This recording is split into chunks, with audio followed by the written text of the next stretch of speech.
a very special webinar by Alex Collier, held by wolfspirit.tv in association with alexcollier.org.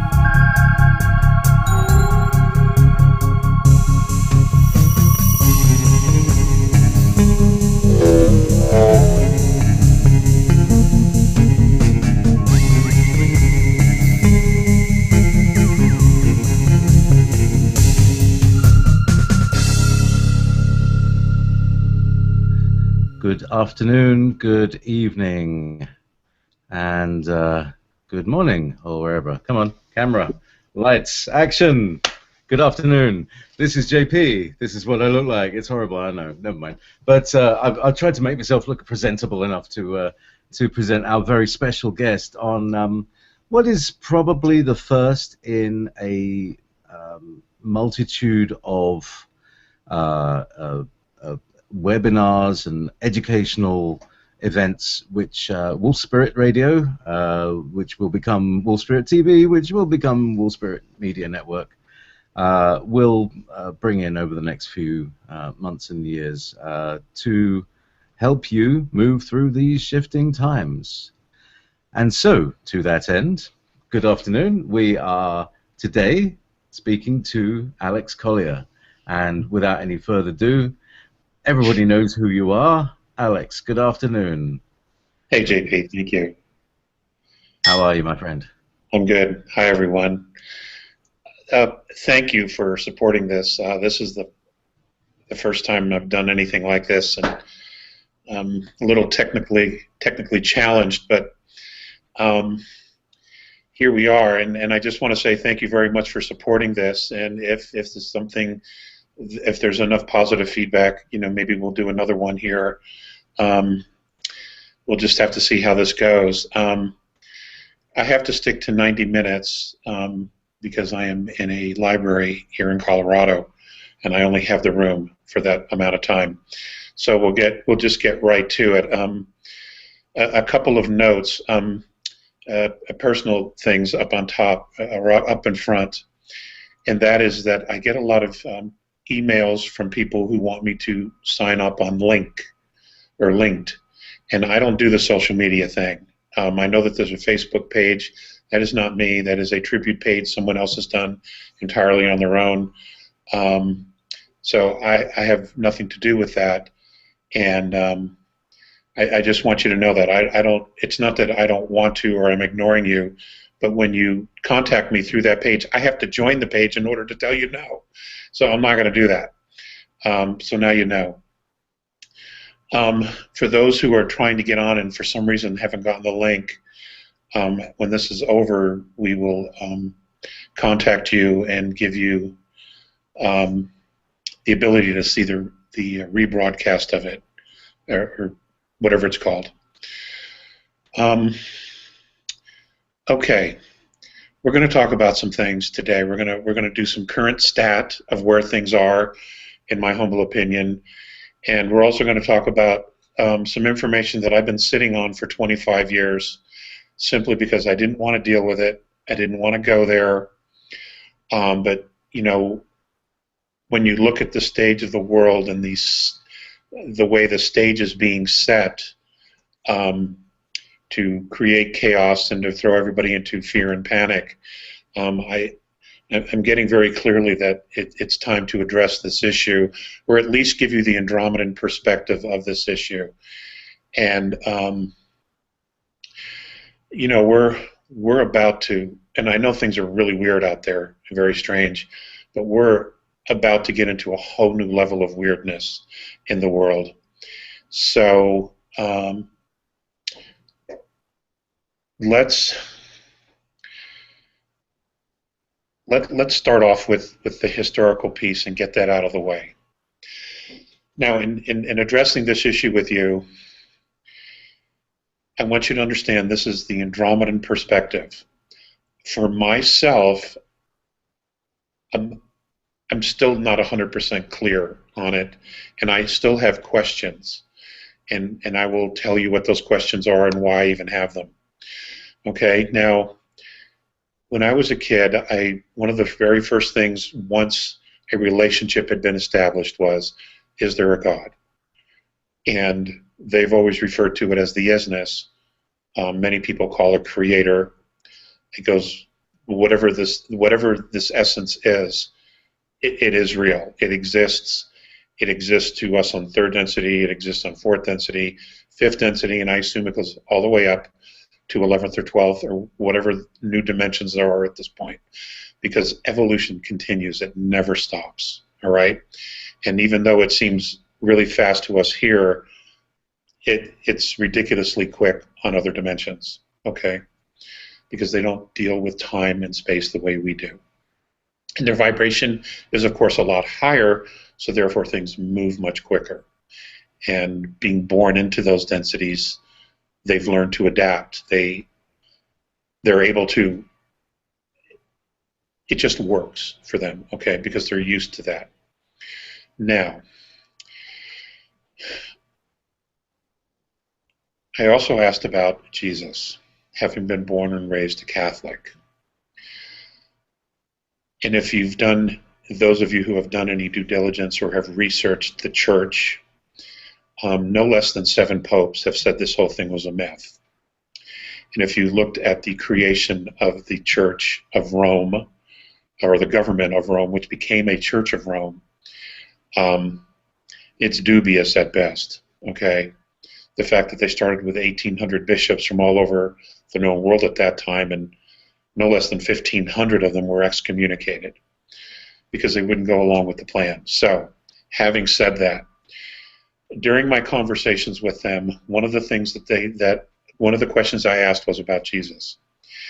And their perspective is, and always has been, that the biblical Jesus was a composite character. And the importance of bringing this up will come when I'm done explaining this. It is their perspective, having looked at our history, that the only person that semi-matched part of that criteria was a rabbi by the name of Yeshua Malathiel, or Jesus Malathiel. He was married at age 13. His wife's name at the time was Mary. They had children. I don't know about the bloodline per se, okay, and there's plenty of interesting stories around all of that. But this Jesus Malathiel was a militant. He was a rebel. He didn't appreciate what Rome was doing. He didn't appreciate the suppression of the Jewish and the Israeli people, or any of the people in that area at that time, whether they were Jews or not. What's interesting is, in their perspective, this man wasn't crucified and actually ended up in his later years at Masada. And where Masada is, there is an area called Cave of the Bones, or Cave of Bones. It is the Andromedan perspective that this rabbi, Jesus Malathiel, that his bones are in that cave. And he is the elder of all the bones. He is the 70-plus aged person that was found in the cave. There were also scrolls there that were retrieved and scored away that were written by Jesus Malathiel. And the last name is Malathiel.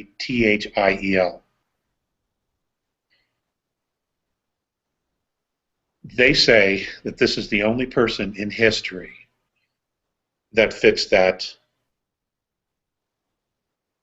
persona, okay? Even though he wasn't all of these other things. It was also this Malathiel who Constantine's mother went to look for because she wanted to know if it was all true. So I present that to you because I have grave concerns that the powers that be are going to stage the second coming. This has also been said by Mornay that they have the technology in order to do this with the help of the consortium of regressive ETs that are here. By setting the stage and creating all of this negativity, all of this fear, you know, you create the problem, and then you come in with the solution, and the solution is a savior. Okay.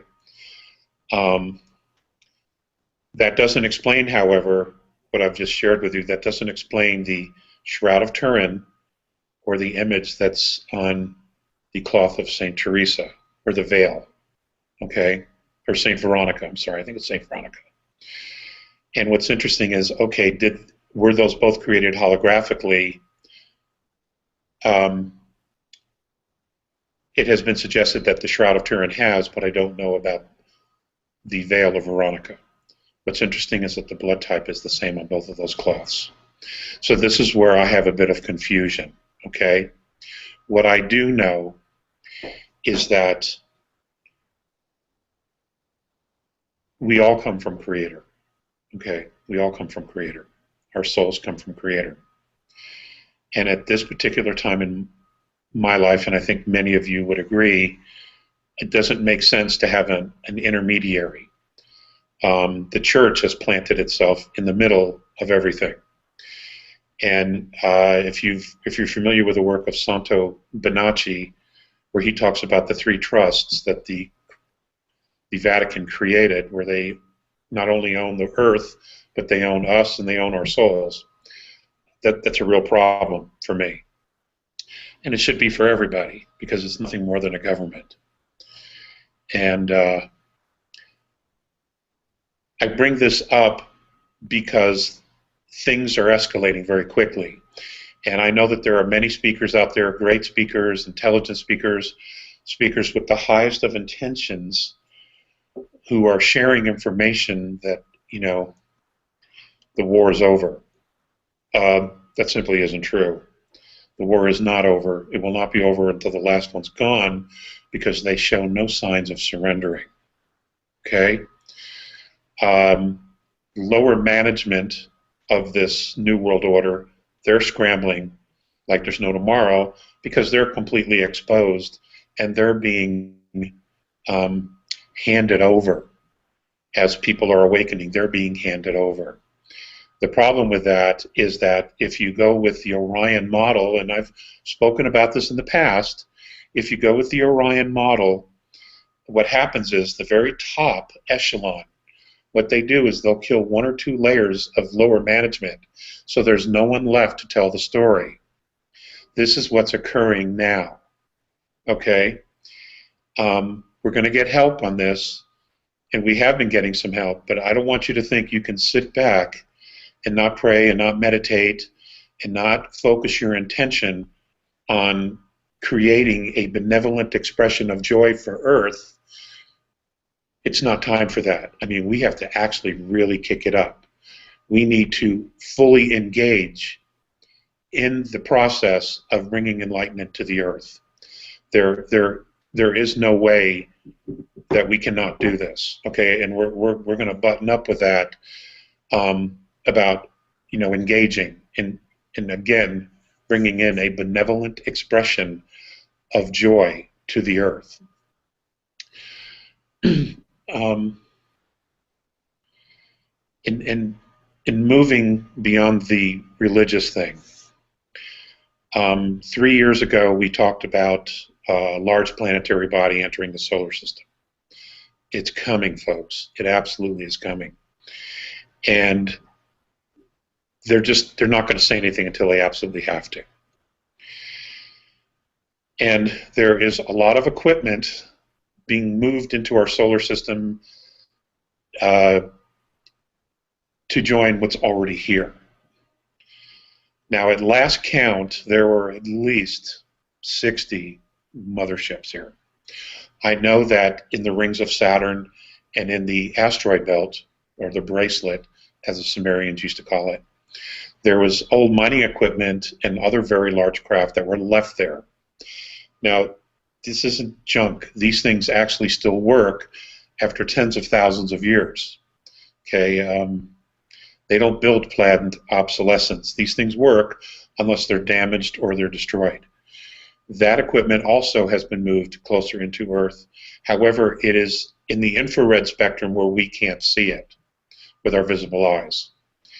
And the whole idea of this equipment being moved in is to mitigate the gravitational field and pull of this very large planetary body coming in. As it comes around the sun, it's going to come up in over on top of us. The idea is to create a shield above us to reflect this incredible gravitational field. Now, that doesn't mean we're not going to experience movement. My understanding is that we will.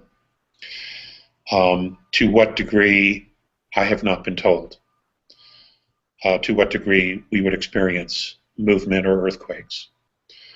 I also want to share with you that in the Andromedan perspective, there's a lot of talk today amongst everybody on the planet about Yosemite. Not Yosemite, Yellowstone. That it's a supervolcano, that it's going to blow. I have been told emphatically it wouldn't blow. That basically what's going to happen is the inner Earth supervolcano that is feeding Yellowstone is underneath Calexico, California, in Mexico. That's where it is.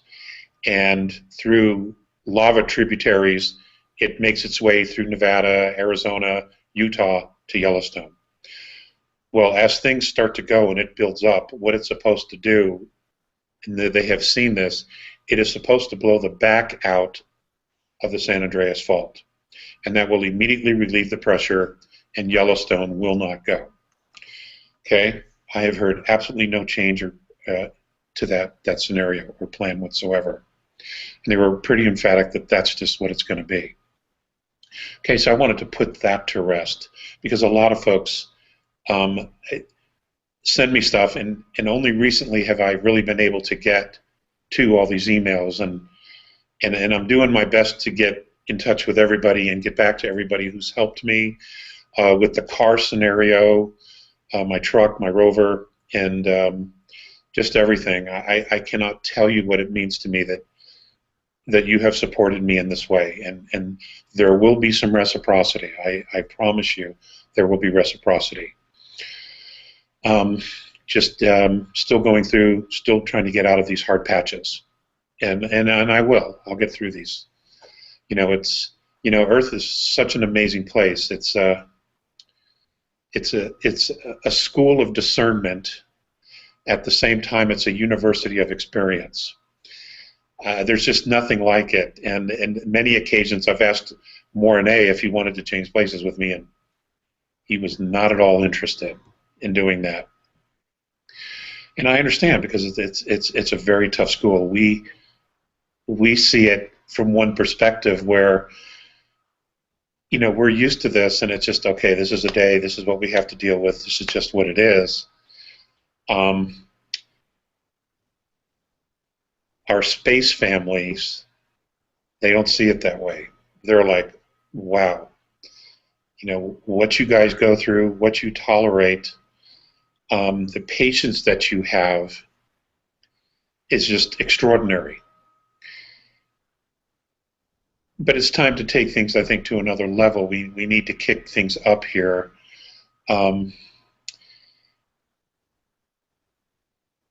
As far as what's happening off-world, my understanding is that there's somewhat of a stalemate. Now, I'm encouraged to hear that some of the people that were on our space colonies on Mars, and I understand that soon there'll be some others that'll be coming forward that have been returned to Earth. They're coming forward and they're telling their story. I think it's great that we have this new perspective. To my knowledge, no one who's actually been part of the fleet and has been out there has actually returned to Earth to talk about what they know. And I do know for a fact that benevolent forces have tried to, and in some cases, engaged with them to give them another perspective of what's actually happening here and actually what their mission is or isn't. You know, on every level of this holograph, that's this reality that we think we live in, there's a different lie, okay? And if you can grasp how that works, you know, we think reality is what we see every single day. Those who were taken off world during the brain drain of the 70s, 80s, and 90s, and taken to other places, whether that be the motherships we've created, or colonization of other worlds that we haven't been told about, or Mars, they're living in another reality. Okay, though some of those have memories of Earth, but now they're so absorbed in another reality that they are almost disconnecting themselves from Earth, from us, our humanity. And then there's those who work in the black projects where they don't interact with humanity anymore. They essentially just interact in the hive mentality with the regressive ETs. They're on a completely different reality as well. And there's multiple layers here. This has all been done to divide us, to separate us from each other. Humanity has a soul, just as Earth has a soul. They're doing everything they can to separate us into pieces, because by doing that, it weakens us. Because collectively as a soul, we are an incredible force, a dominant force. And I don't mean this in the sense of I don't mean this in a military sense where we can just bulldoze and do whatever we want. I don't mean it like that.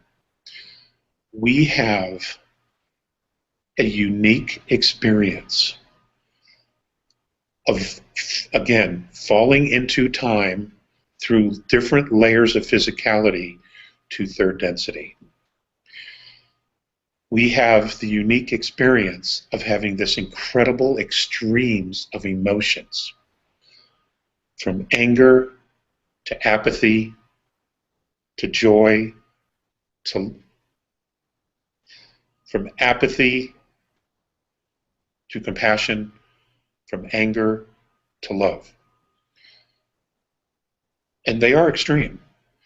And we don't appreciate how incredibly strong we are. Because the world, the reality that they have created for us, this holograph, is all about really beating us down. It's about suppression. It's about making you conform to this box that they say we have to be in.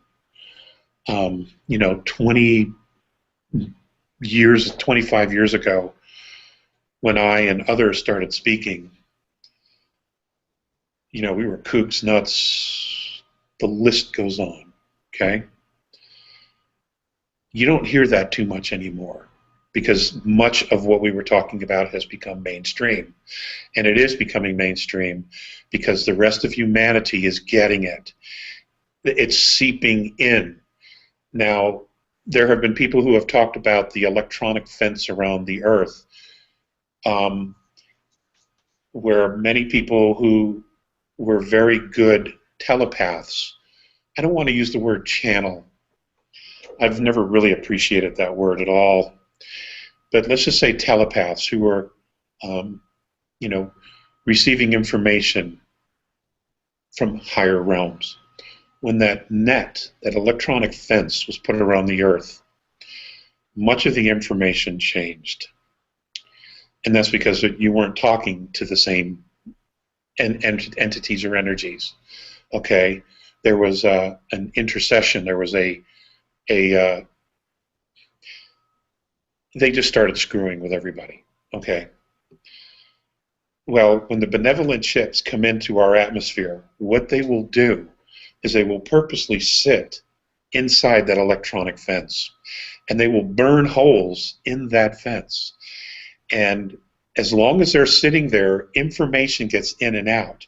It isn't necessarily coming from the ships, but on the higher dimensions, they know what's happening here. Okay, there's what's happening not only here on Earth but in other star systems.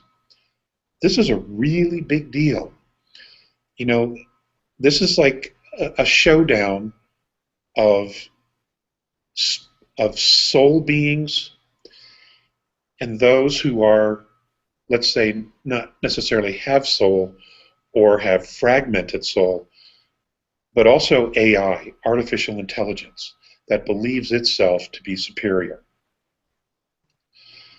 It's a combination of things, all right? It all comes down to frequency, resonance. The separation of resonances is occurring, and it's about to get really profound. So when I say we're going to be moving into another level of weirdness, I am not exaggerating. Okay, it's going to get really strange, and what's important for everyone, in my humble opinion, is for you to have perspective, is to not, if you can, not get caught up in all this make-believe, pretend, and created drama, because that's what they want. They want to draw our focus away from the spiritual path, and that's where most people are going. Now, whether any of the religions are true, whether they're not true, they are true, your connection to Source is absolutely paramount. That is what everybody needs to be working on, if you're even interested in evolving. Never surrender it. Never put anything or anybody, whether it's a savior, whether it's an alien, an ET, it doesn't matter. Never put anybody between you and the source, the creator. This is the message that I want to try to drive home here today, because as things get strange, as they start really tweaking the holograph with fake images, with all kinds of created drama, you're going to find your ground, you're going to find your center in Creator, in grounding yourself, in the fact that you are connected to the source. You always have been. It's imperative that you remember that. And for me, and I've had a lot of challenges, I still have a lot of challenges. Nature does it for me. It grounds me right away, and I can get into that silence, and I can connect, okay? I can't always hold it for a long time, and everybody has a different place, whether it's a water fountain in the middle of the city, whether it's just leaning on a tree, whether it's sitting in a park or watching children, or a bicycle ride, or just a long drive in the country in your car without the music on and the windows open. Whatever it takes for you to be connected, you have to focus on that. Or I'm asking you to focus on that. Okay. Now, I had all this planned out, and of course, when it starts, it does what it does. That's okay. Do you need to take a little break, Alex? No, I'm good. I'm good. Okay.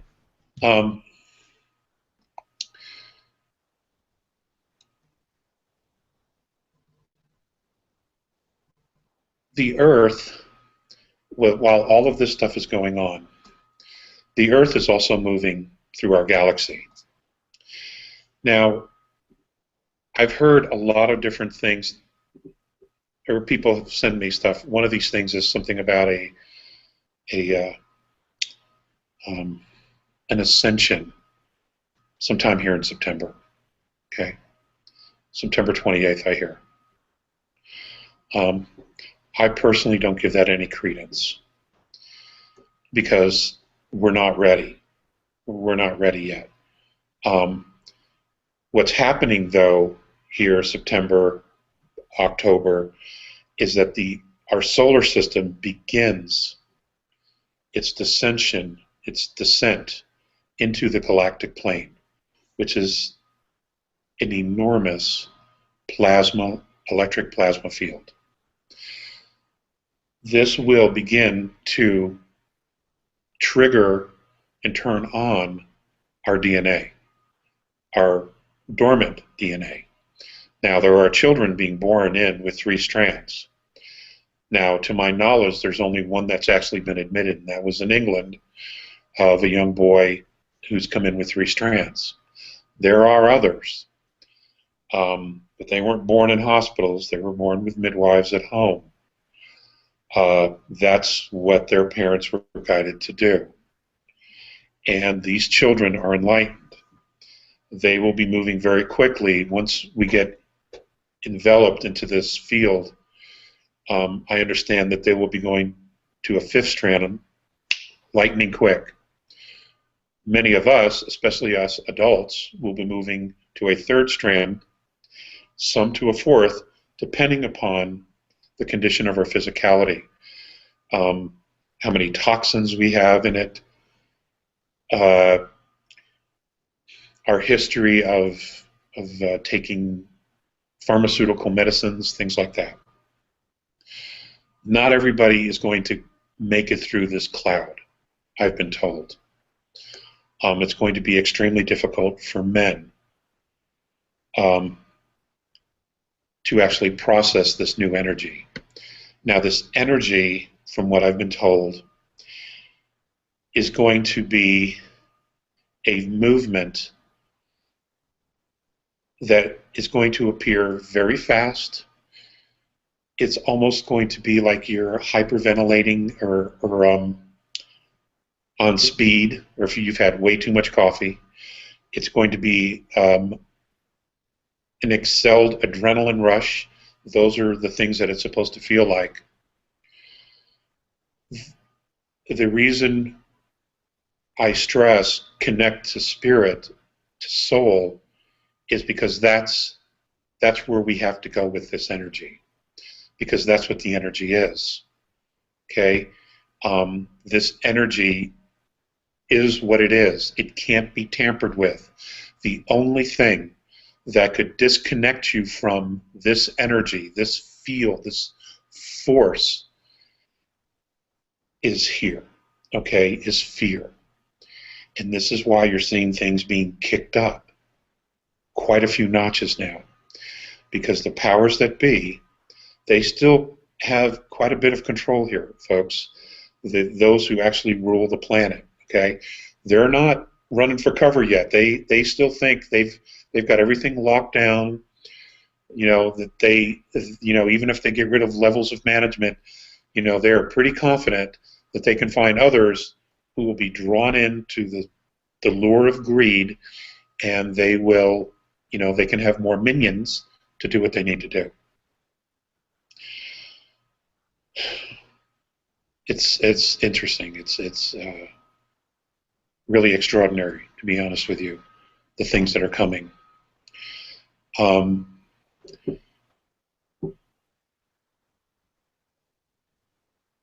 be able to detach from the drama, whether it's the presidential race, ISIS, all these different things,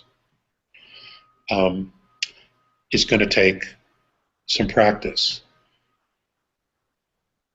because they want our attention. Okay, remember, what keeps fueling this holograph is our focus on it.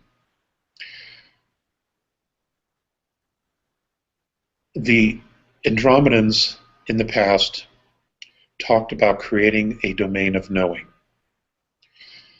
The Magna Carta started that with the lords and knights and others wanting some kind of rights against the king. Where the king just couldn't do anything he wanted whenever he wanted. Out of that came a series of experiences which led to the United States Bill of Rights, truly the first of its kind. That created a domain of knowing, and that, went around the world. It's used in television shows, etc.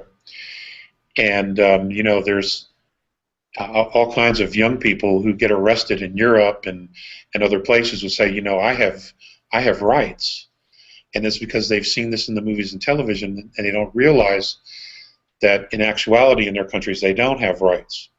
Well, some countries have implemented rights, but the point is that there's an awareness now that they want rights, and they have rights as a human being, not to be treated like cattle and chattel and a natural resource. What we can do individually and as groups is we need to focus on creating another domain of knowing, and that is the expression of benevolent joy. Okay, or benevolent expression of joy. Joy being one of the highest forms of love that there is. An expression and one that all of us share together. Now, there is no one leader for this. There can't be one leader for this. This is something everyone individually needs to grasp and to embrace with their own intent, their own focused intent to do this. And in doing this, not only do you become a leader, but you become an expression of that which you're creating, this benevolent expression of joy. And it is very, very contagious. And it is the opposite polarity of what the powers that be are trying to create on Earth, which is fear and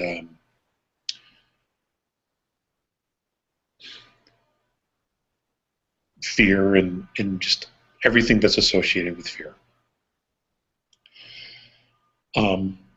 Did you guys want to take a break because you need to tell me something? JP? No, you can keep going. I tell you what's interesting is that there are a few questions that have come into the chat room. I'm getting a list of questions for the top of the hour, but a lot of them actually you've covered the answers to them.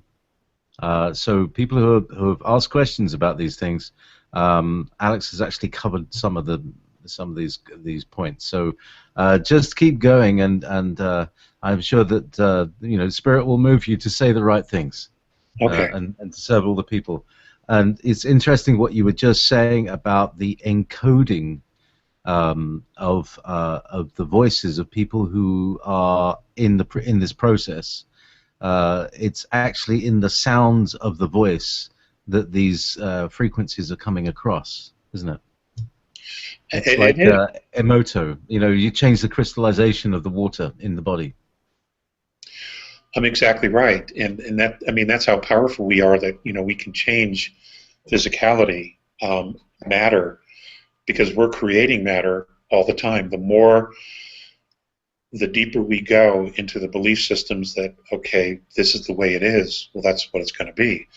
You have to remember that and I've heard this expression, Earth's a prison planet. It is not. We could easily make it that if we buy in to all their bullshit. Okay, they would love nothing more than to have us enslave ourselves. Because then we keep feeding this third density holograph that they want, that they're living off of. There's some extraordinary movies that are out there. Jupiter Ascending is one that I find very interesting. John Carter, where he's talking to the Thurn, is another one. And I know that there's some other. The Giver is another one where they're talking about things that we're sharing here, and they're trying to tell us, the message is there. They're trying to tell us, they just can't be overt about it, because what's happening is, as the the powers that be, and they're not all human, let's be clear about that, as they start dropping the veil or dropping the lid down on everything to suppress and imprison and enslave, the minions are beginning to realize they're stuck just like everybody else. They're beginning to see what the end agenda is, and it has not been what they've been told all along when their help was solicited. And this is where I talk about the lie on all the different levels. And I'm not the first to talk about this. I believe Richard Hoagland was the first to actually express this, that there's a different lie under every level. And I'm not sure if he was talking about government, black ops, NASA, or if he was just talking the entire encompassed area of what we know as reality. But he was right either way. It's there, and those on those levels above who believed that they were privileged, they're now realizing there is no privilege. The only ones who are privileged are those at the very top. Everybody else is expendable. And now there's a lot of friction, and there's a lot of pushback, and this is good. And so with that comes the fact that we're seeing a lot of this information coming out, not only in mainstream, but movies, television, more and more books. It's not. It's becoming more and more prevalent. My concern is that people aren't paying attention to those messages, that they're not actually grasping and moving into a perspective. Well, what if this is true? In talking about religions, do we actually need religions? No, we don't. And I know I'll catch some flack, but I've always caught flack for this. No, we don't need religions. Okay, spiritual practices, quieting of the mind, creating focused intent on your life, on your personhood, on source. Yes, but that's not a religion. Okay, we don't need religions, and if you really look at all of them for what they are, you have got to walk away with the idea that they're broken.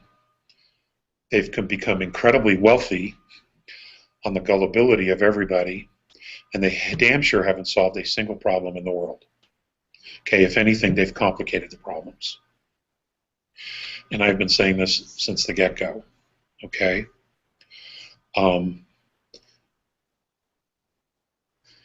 Off-world. Let's go back to off-world.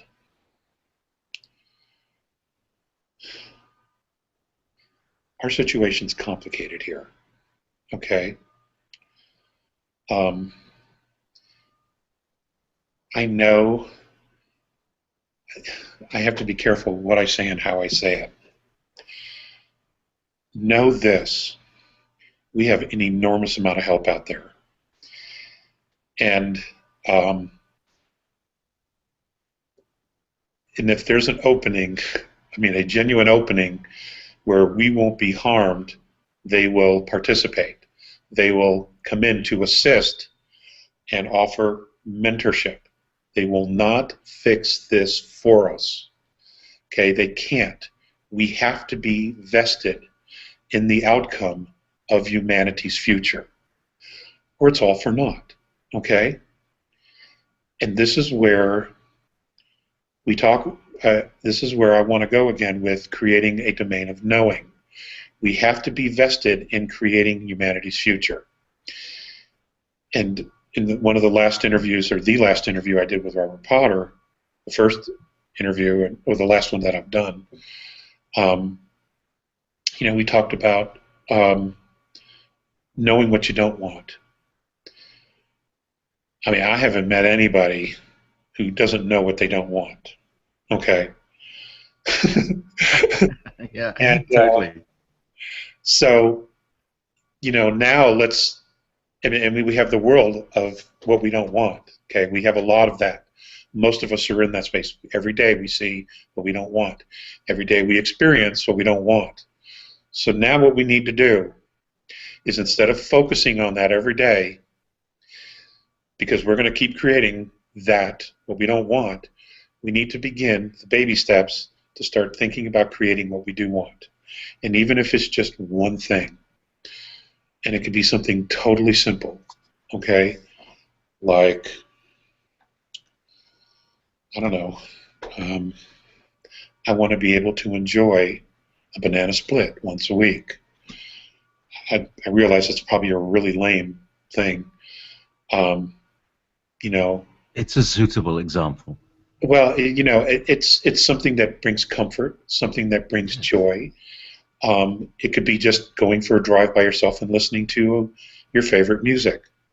It could be doing something with your children, whether it be a water park or just going for a walk in nature, or just doing something that's joyful. Okay,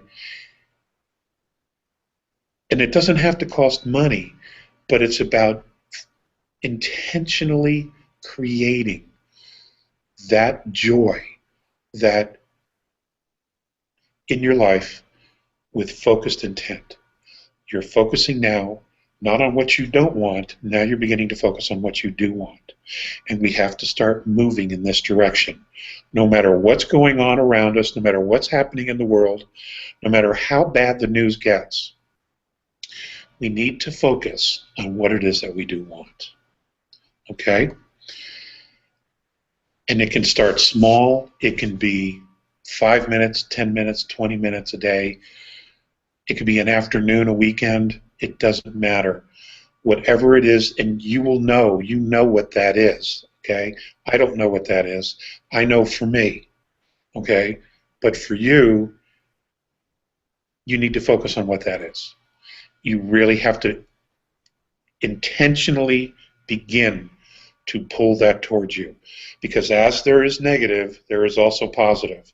There is an enormous amount of positive energy coming to us, not only from other dimensions, but from the sun as well. Okay? The sun is an enormous generator of dimensions. Use it. Empower yourself with it. Use your soul energy, that kinetic soul energy. All of this is only going to be more amplified as we begin to move down through the plasma field. The Oort cloud, as I think NASA calls it. Okay, it's plasma, it's electrical, it's extraordinary.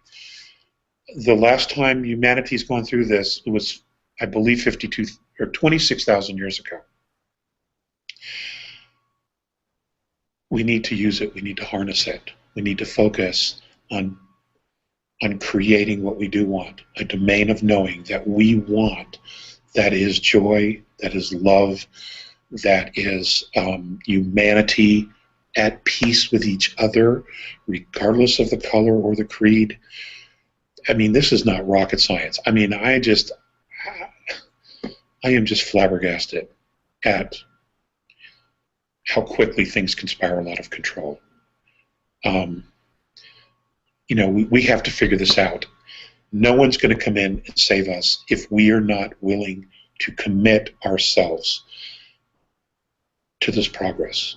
Okay, we need to meet them. We need to embrace this. We need to embrace this paradigm halfway. At least make the effort. Okay? There's not enough of us making the effort. And we have to do this intentionally. We have to truly, intentionally decide this is what we're going to do. Now, that doesn't mean you go out and you save the world, because you can't necessarily do that. Okay? But you can work on yourself. You can work on your loved ones by example. You can, when asked what's different about you, explain to them, look, I've chosen this path. I am choosing to focus on joy, on love and joy and harmony, as opposed to, I hate my job, I hate my car, I hate everything, Okay, you got to let that go. We all have to let that go, and we need to focus on what we want, and we need to draw that to us. Focus on it, make it happen, because it will. Make it happen. We have to push back on these pricks that are trying to control the world. Okay, they're not interested in our welfare. No, no, no, no. They have their own agenda. They have their own domain of knowing, and basically it involves feeding off of our misery. I don't know about you, but I'm done with that. We should all be done with that. Okay? It has not worked. Look at the technological advances that humanity has had. Look at, whether you believe this or not, the technology that is off-world that was built on this planet. Look at the idea that we have this incredible space fleet of incredible men and women who are working out there that are detached from humanity. Why are they detached from humanity? Because they want to keep it a secret. They don't want us to know, because it would change our entire perspective as to who we are. It would actually empower humanity to know that this was real, that we could accomplish this. That should tell you everything about the agenda. Okay? We got to stop feeding these guys, these beings. We have to stop feeding them once and for all. Okay? Negativity, because that's what they want. That's what they're feeding off of. And we need to starve them out of here by creating joy.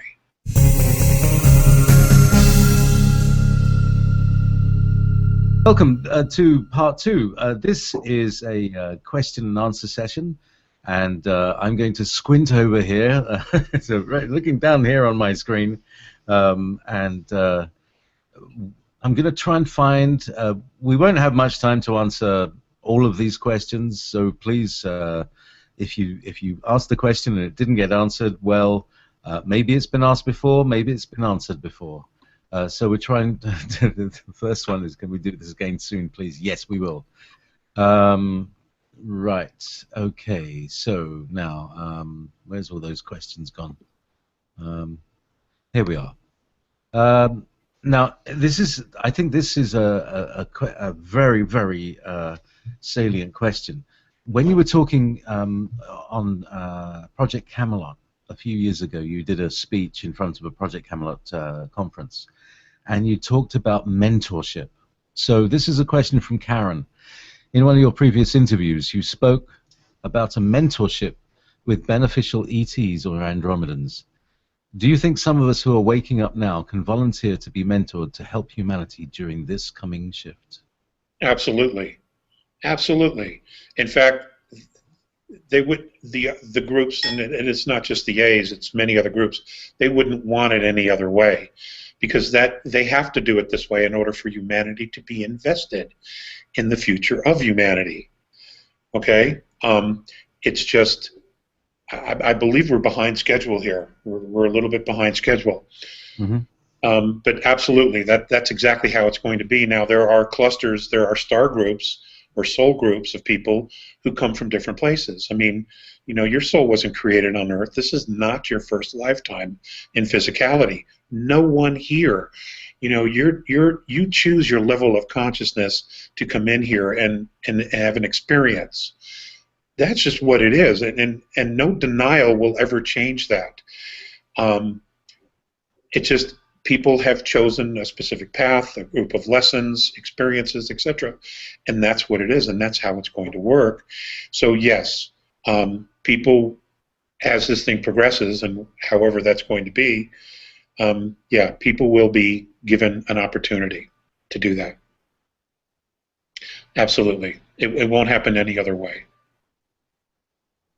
Thank you, because this is like the bringing together of all the star groups, so that, you know, all the people spreading out as a kind of tree network of people who are awakening each other. That's the feeling, anyway. So one mentors and then another mentors. You know, you mentor a group and they mentor others. Yeah. That's exactly right. You know, those who know, you know, they can teach what they know. If you just read it in a book, you can't. You only know about it. That's how it works. Fantastic. Okay, so now here's let's talk. Let's go over from the knowledge. Right. So here's the part of the big fear thing, and this is money. Money is all about fear. So here's a question. There's a couple of questions, and I'm going to bring them all together. From Ganga, she's saying, how can we disempower the monetary system on a personal level? Any suggestions from the A's? But then is also, do you feel that an economic collapse is imminent in conjunction to the elevation of frequencies? So can you tell us about the process of money and how it's going to transform in our space and how we can make it transform in our space? How's that as a question? Well,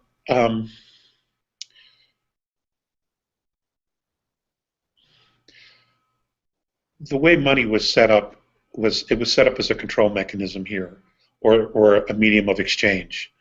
It lost its fairness to do good a long time ago, at least on the big picture. Now it's all about creating debt, which is control. Now, is an economic collapse? I hear about it as well. I also hear about the new currency system that's coming in. I think there's a lot of truth to both of those things. I believe there is a new system coming in that's asset-backed, and I believe the fiat currency system is going away, and it has to, because it's not real. I think as humanity evolves consciously, we will begin to realize we don't need money, that money is not necessary for us to live with each other or together, that we will create another way that doesn't give someone else control over our everyday life. Because as it is now, through governments, through banks, they've basically got a control on everything we do, and they're doing their best to outlaw everyday life. Everything we do could be a crime, and for what? Why do something like this? And it's all about control. JP, someone is trying to get into my computer. Someone is trying to get into my computer. I have all of my security alarms going off. Oh, wow. That's interesting. Well, it is interesting. Hello, everybody. You're still coming through here. Okay, I'm just giving you an FYI. I don't know what's going to happen here. That's okay. So, well, that's fine. Tell them. Well, let's just ask our friends upstairs if they would take care of this, shall we? While we ask the next question, which is, and thank you for that answer. Oh, this is a beautiful question. This is from Marie. Are the Andromedans in touch with Earth as a being, and how may we best align with her wishes for, and I'm going to reverse her saying, herself and humanity? By being quiet, by being still, by actually just engaging, in whatever method that you choose to do. If you engage and connect to your soul, you will automatically connect to her, because there's a symbiotic relationship. We're all connected anyway. It's just not focusing on the noise, the white noise. Instead, it's focusing on what you feel, how you feel, wanting joy. And there's a million ways to do that, to connect to the earth. You just have to want to do it. Just ask yourself. Yourself already knows most of the answers. Most of us just don't listen. We're listening to our subconscious all the time, and all it's paying attention to is the white noise, because that's what it's vibrating to. We need to, raise our vibrations and start tuning into a resonance that brings us joy, that allows us the space to focus on what we want, not on what we don't want.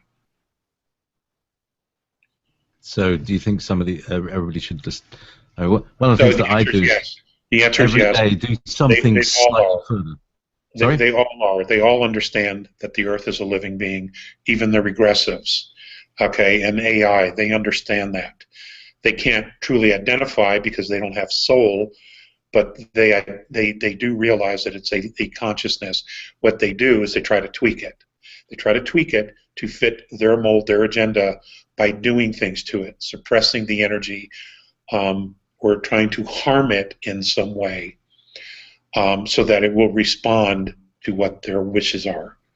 That's how it works. So this is some people might describe that as changing the geometry of the planet. Could that be spoken like that? Like a distortion of geometry? Yeah. Uh-huh. Yes, that's a very good analogy. You know, if the soul is placed in a body in one way and you're able to tweak it just a little bit, then that body is in distress.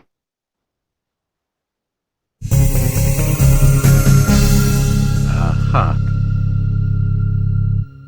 The black screen of death. Okay, well, Alex, you are still on. Can we finish this by phone? Yeah, we're still on the call. As long as you got charge on your phone, we can, take it till the end. So let's just let's do it. Yeah, we're not messing about here. So let's not waste time. This is okay. All right. So here's another question about the 4D and 3D. How do reptilians from the 4D come and stay in the 3D, and how are they able to look like humans? Well, they have technology. They have technology that basically creates a holograph around them. And my understanding is what they do is they will use certain genetic lines that are reptilian. That they will a specific body forms, body types. That's what they will do to make themselves appear real. There are also some that can't physically be here, but what they will do is they will attach themselves spiritually to someone, and it's typically someone who is a very major a drug user, such as heroin, morphine, things like that, where their body, their soul energy field is very weak, and what they will do is they will attach to it, and then they will feed off of that. It's like an attachment, a spiritual attachment. That's a very complicated answer, and but they do.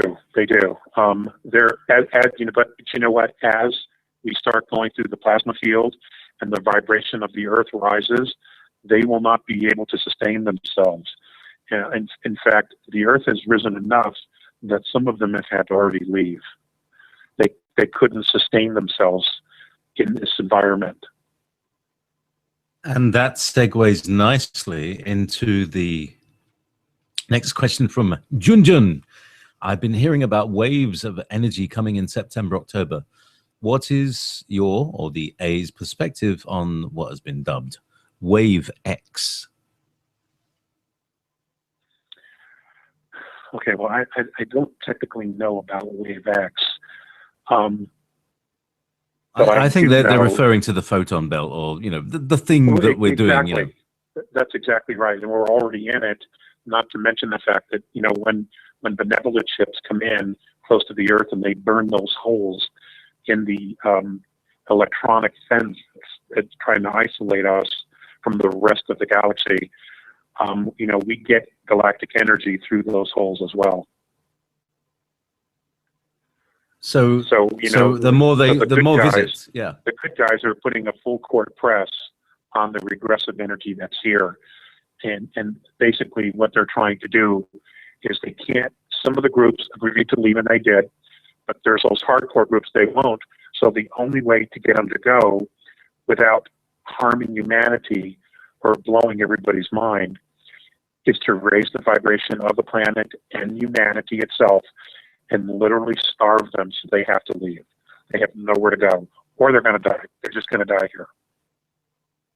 So when you have a parasite, you starve its food, like you starve the sugar. So and this is really the whole thing about how to get rid of the reptilians is you don't fund them, you don't pay them any attention, you don't give them the loosh that they're that they're draining. Sure.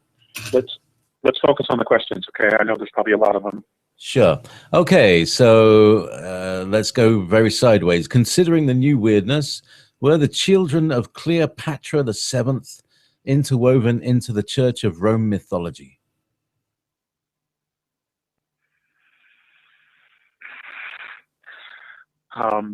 My perspective is that the offspring of Cleopatra is the Holy Grail, and that is the line that the Vatican has been trying to hunt down and kill all these years, and that's what the Templars knew about.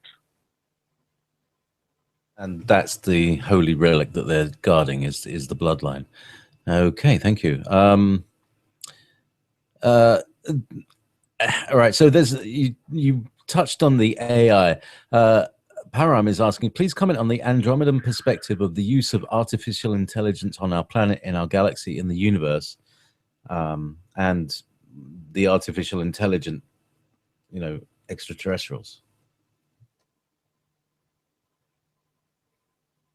Okay, let me just add one more thing to the last question. Ladies and gentlemen, the bloodline always follows the mother, not the father. Follows the mother. Now, can you ask that question one more time? The new one? Okay, sorry about that. Thank you, and thank you for that expansion there. Can you comment on the Andromedan perspective on the use of artificial intelligence on our planet, in our galaxy, in the universe? And as a corollary, could you talk about the artificial intelligence that's trying to invade our minds? If they're... Okay. Great question.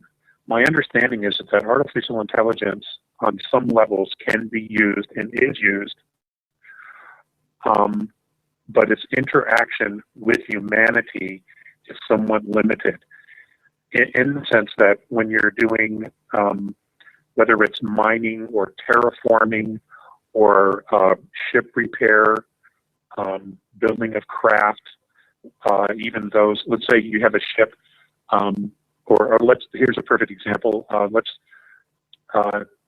Let's use the Black Knight satellite. Okay, the one that was broken had someone artificial found it.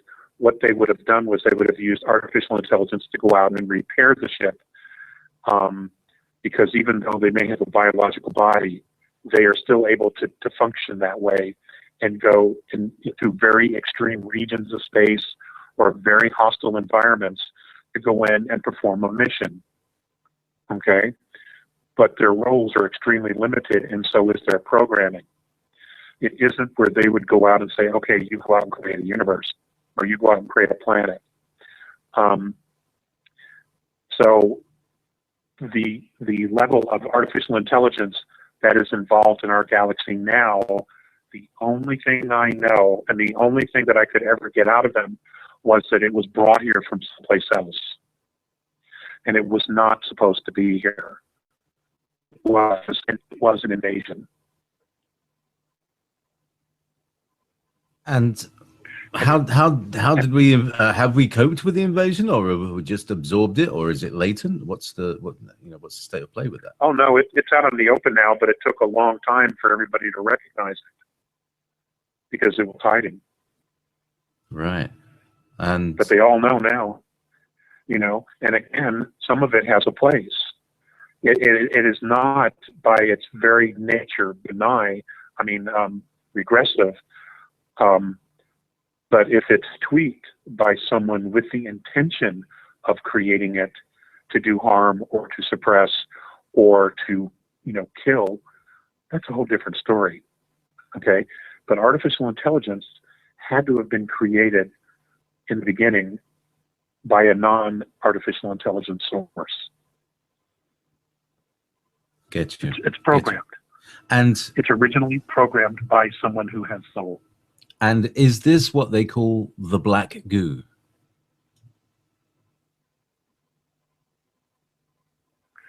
Well, my understanding is that is,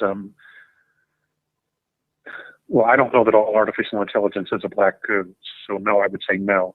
But the black goo that people have seen, and I know that they discovered it in the Falklands underground, and also in the Dark Knights use it. That is basically an artificially intelligent software. That's what that is. It's software. It's a liquid software. Yes, and very interesting. Thank you for that. Okay, so let's just motor on through as many as we can. This is from Sue. Do the Andromedans ever work with the reptilians for the good of humanity? You know, do they have a bad rap? You know, are there some good ones? Yes, there are. Yeah, there are some good ones who vibrate at a higher frequency. Absolutely. You know, they're not all bad. In fact, many of the lower levels, they have at one time or another rebelled because they didn't want to go along with the program, because as they were going in and enslaving other star systems, they themselves were becoming enslaved. And at some point, many of them realized that their life was a direct reflection of what they were doing to others. And what they were looking at, as far as a suppressed race, is exactly who they had become. So yeah, I mean, the game of fear, dominance, control,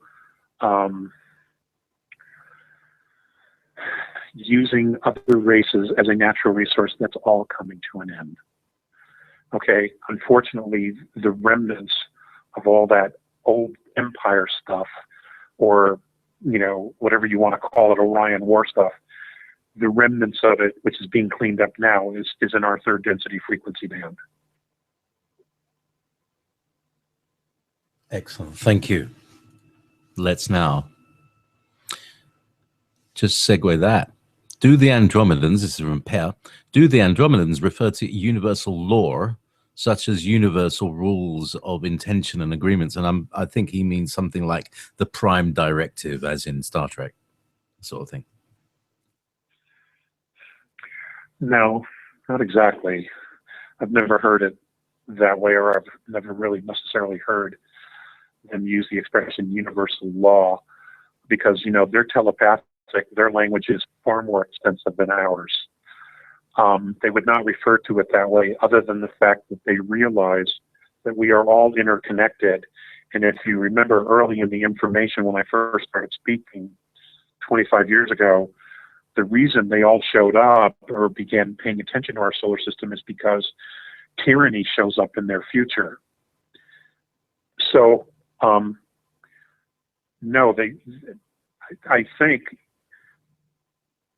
they genuinely care about evolving races, but they also, whether they're benevolent or not, they all sort of have their own agendas too. They're all looking for their self-best interests, and if it's to their self-interest to help us, to make us evolve, because it's going to make everyone else stronger and freer, which is the way they choose to live, then I think that that's where they're going to go. That's exactly what I think. I mean, do I know every single intention? No, I don't know. But I know that they're here to help, and many of the other races that are involved, they're absolutely committed to seeing this program through, to make sure that this albatross that's been around our neck for thousands and thousands and thousands of years is released, is done, it's ended. So, at this point, they're pretty much in awe of us, and I think they really genuinely want to see us be able to stand on our own 2 feet, speaking in that way. Okay. And this is, I'm trying to group some of the questions here, so you might find a composite question here. But this is about CERN. Tomorrow, they're cranking the thing up. They're spinning 2 magnetic fields in opposite directions, which, as we all know, opens a dimensional portal. Do you do you think? How do you think CERN will play out? Is the thing? And do you know their intention? What I mean, because like you say, the lie is different at every level. What do you think are the different levels that they're lying to us on? What do you think is their, their true intention for this? For CERN? Yeah, for CERN, and I mean, the Well, idea that there's a as far as the lie in different levels, I'm not sure exactly what they've been told, but I believe, and this is my own personal opinion, is that they've been given a toy, and they really think that they're looking for something else, even though it may turn out to be something else. I think that they've given us many toys that we didn't know really what to do or how to use, knowing that we're in an enormously curious and a driven race to want to know more. I think that they have taken advantage of that in some cases, and we may be messing with something that we absolutely shouldn't. I will tell you this, that if something goes very badly array or goes wrong, don't be surprised if it just shuts down, it breaks down, or they just take the whole thing away. It just like goes away. It vanishes. Because they are not going to, the benevolence I'm talking about, they are not going to let these idiots do something stupid that hurts all of us, or even hurts other star systems, other races, and creates other problems within their density. Here they're trying to patch it up and heal it and raise its frequency. They're not going to let anyone interfere with that any longer. So we'll have to see. We'll have to see how it plays out. I honestly don't know at this point. But I was told that they were trying to merge timelines, and that simply isn't going to be allowed. In fact, it's already been shut down. Thank you. Merging timelines. Do you want to? Because there was. Is this to do with what Dan Burish was talking about several years ago, and the Project Yellow book, where they kept seeing they had this device that they could look into the future, and it kept on flickering from one future to another, very different futures. Is that what you're talking about just then? Yes. Yes, those were artificial timelines. Okay, where we are is an original real-time timeline, and this is where the changes are going to be. This is where we're going to evolve. They're not letting, in other words, they're not going to let anybody out of here that is trying to escape. Okay, this is where it ends for the regressive forces that are here. It ends in this timeline. And does that end? Does that mean that it ends the future that everybody was living in? This is the future that everybody was living in. What future is that? We're creating that as we speak. Exactly. So, some great names. Magdalena, from Magdalena. Did we really have 12-strand DNA when we were first created? Will we eventually recover all of our potential? Yes, but it won't happen in this lifetime for us. It will probably be 5 to 10 generations from now that the body will be allowed to heal itself and restore itself to its original dynamic. As mentorship begins and the environment is cleaned and all the pollutants and all the chemicals and all those things that make us sick every day, and healing modalities that come that are involved with light, sound, color, when those things are allowed to be used here in humanity, humanity will begin to heal itself. And it will take several generations, many generations, in fact, before humanity will get back to that particular level. It won't happen for us. Okay, then. From Debriel, would you explain a bit further about the differences between the masculine energies and feminine energies that we are moving into, and how that will manifest and affect us? Great question. Okay, well, we're moving out of the masculine energy into the feminine principle, which of course is nurturing and more healing. And if you were to look at the galaxy as a plate, on the top part of the plate where you would currently put your food, that would rest as the masculine. That which is underneath where the food goes would be the feminine. We're crossing that plane, and we're moving down into the feminine. This happens to help heal humanity. And what it also does is it reunites humanity, because we move back into the feminine principle and we let go of the war principle. Now, you have to understand that during the time of Atlantis, after many of the races left and the war that occurred during Atlantis, we were offered protection, but that protection never manifested. So really rogue and aggressive groups came in here and basically tweaked humanity, okay, in the worst kind of a way. That's all going away. And you know, they had their run, it's over. And so that's what has to happen. JP, they're knocking at the window. I have to, my time is up. I have to give up the conference room.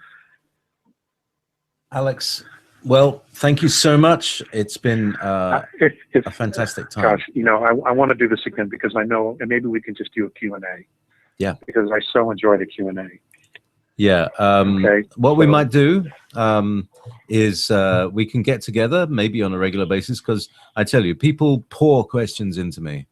And you know, they have been doing since our interview in 2012 or whatever, you know, people send me the occasional, can you ask Alex this? Can you ask Alex that? So thank you so much for your JP, grace. will you wrap it up for me, folks? Yes, indeed. I have to get out of the room. So thank you so much. I love all of you, and let's do this again. Thank you. Bye-bye. Bye-bye, Alex. Thank you very much.